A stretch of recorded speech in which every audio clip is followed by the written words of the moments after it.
Before you go to the polls in this year's general election, we think there are a few things you ought to know. Now, you'd be right to assume that what you read in the papers is the truth. How could it be anything else? But the real truth is the media has a dark secret. Our most popular papers, like the Daily Mail and the Sun, are owned by billionaires who support the Conservative Party and gain financially from their success. And if we, as humans, are repeatedly told the same messages enough times, we begin to believe them, even if they're not true. The strong and stable leadership of a Conservative government with a strong and stable government.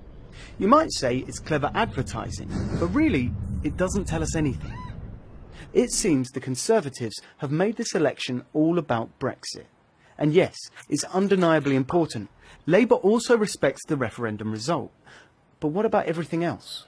The NHS, jobs, education. What kind of country are we actually voting for if we choose to vote Conservative? Now, most of us want the same things in life. We want to live in a safe place with good jobs, friendly people, and good public services like health and social care that will look after us until we're old and in need of a little help.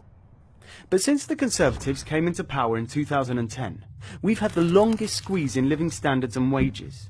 Our public services are failing because of cuts and underfunding, and we have an ever-increasing gap between the rich and the poor.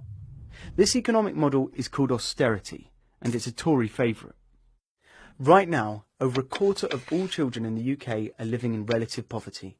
Homelessness is at an all-time high, and record numbers of people are using food banks just to survive. The NHS is at breaking point.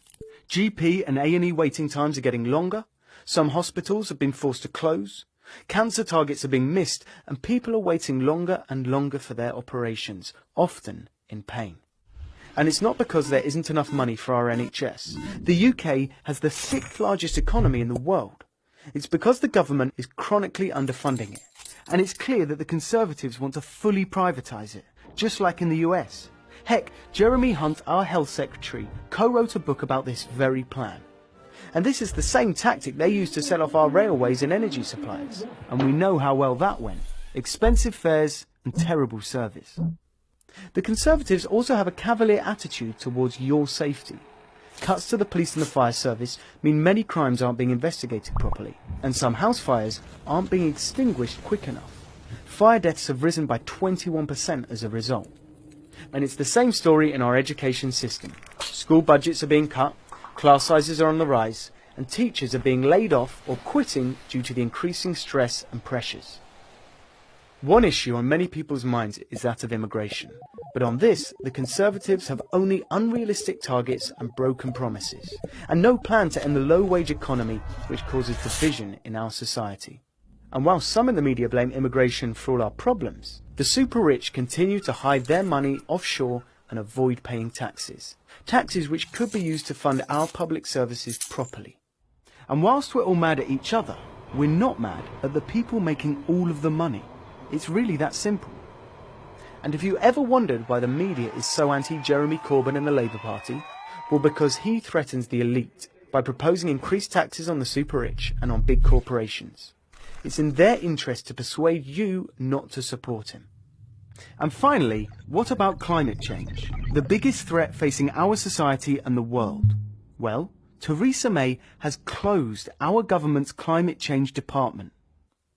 But whatever your opinion of Jeremy Corbyn or Theresa May, remember, you are not voting for a person in this election. You're voting for a party and what they stand for. So choose a party that best represents you. The Conservatives can only promise more of the same. A failing NHS, cuts to schools and the police, and a society that caters for the few, not the many.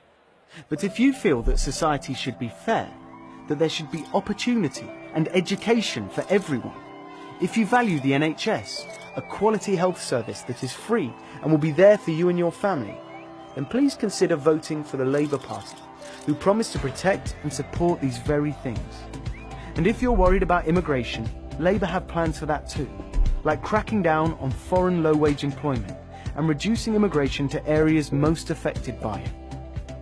We have an opportunity on June the 8th to vote for a different kind of politics and to choose a new direction for our country. And if you agree with us and enjoyed this video, please share it with your friends and family. Show it to your nan. And together, we can make it happen.